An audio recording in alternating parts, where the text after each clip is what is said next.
Kembali lagi di Pantat, podcast anime tetap aman didengar, khusus untuk elu. Dua kata lucu, bulu dada wibu. Kali ini gue pengen membahas asal-usul tentang kemampuan buah iblis. Dari mana sih Oda mendapatkan referensi untuk kekuatan buah iblis ini? Dan gue pengen menjelaskan ini secara logika aja ya. Karena di kolom SBS, Oda itu pernah mengatakan kalau dia ingin membuat karakter-karakter yang aneh, tapi tetap masuk logika. Jadi kesimpulannya, Oda itu menerapkan karakter-karakter di dunia One Piece itu dengan referensi di real life. Jadi buat kalian nih bocil-bocil bangsat yang selalu bilang gak usah sok-sokan berteori, ikutin aja terserah Oda. One Piece terlalu complicated buat lu. Mending lu nonton Teguh Cilik versus Babang Ceper dah kata gua mah.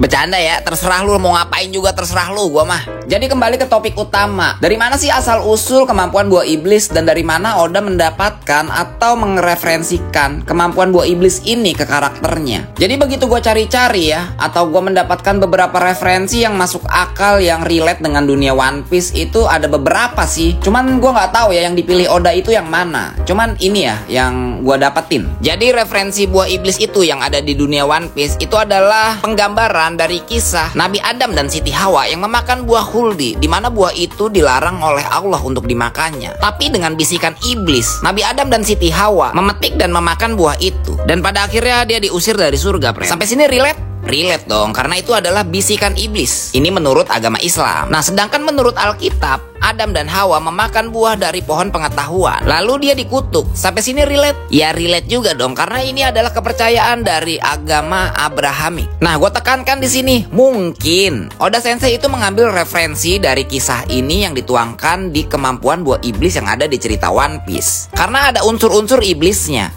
dan dikutuk. Dimana pada intinya kalau kita memakan buah itu kita mendapatkan konsekuensi. Ya kalau di One Piece konsekuensinya sih nggak bisa berenang ya. Dan mungkin ini juga adalah salah satu referensi yang masih relevan di zamannya Oda ya. Karena Oda itu usianya saat ini kan udah 50-an ya. Jadi mungkin di eranya itu mangaka ini menjadi referensi untuk One Piece. Kayak manga JoJo Bizarre Adventure, terus manga Dragon Ball. Ya mungkin aja Oda mengambil referensi dari manga-manga ini, friend. Tapi yang paling mendekati dari cerita One Piece itu adalah kisah dari atau kepercayaan dari Abrahamik ya, dimana ada konsep memakan buah dan setelah memakan itu mendapatkan konsekuensi. Dimana kalau di One Piece kan dibenci lautan ya. Jadi kalau di One Piece itu kan pada intinya yang pernah dijelaskan oleh Vegapunk tapi secara singkat gitu. Kalau kemampuan buah iblis itu adalah kemampuan yang gak alami. Dan karena laut adalah ibu alam, dalam tanda kutip itu adalah proses atau hal yang alami, itu mereka atau laut itu nggak suka. Lagian kalau kita detailin lagi ya, kita perinciin lagi, kayaknya bukan air lautnya deh yang nggak suka gitu, tapi inti dari lautannya. Ya mungkin air laut itu berpengaruh ya, cuman ada hal yang lebih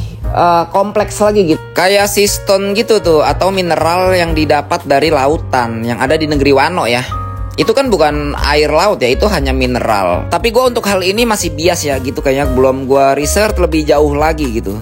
Jadi lumayan terjawab ya kalau dijelaskan secara logika kalau kemampuan buah iblis itu adalah proses yang gak alami yang memanipulasi tubuh yang gak semestinya. Jadi wajar kalau dia memiliki konsekuensi. Dan asal-usul referensi dari Oda Sensei yang mengambil konsep dari kepercayaan Abrahamik. Jadi gimana? Tapi BTW di sini gue bukan Oda Sensei, di sini gue hanya fans biasa sama kayak kalian yang cuma mencari jawaban-jawaban dari misteri dunia One Piece. Ya walau jawabannya itu kadang cuman cocok logi anjing. Tapi nggak apa-apa, seenggaknya sampah-sampah dari kepala gue tuh hilang. Jadi see you, sehat-sehat buat kalian. Next again, bye.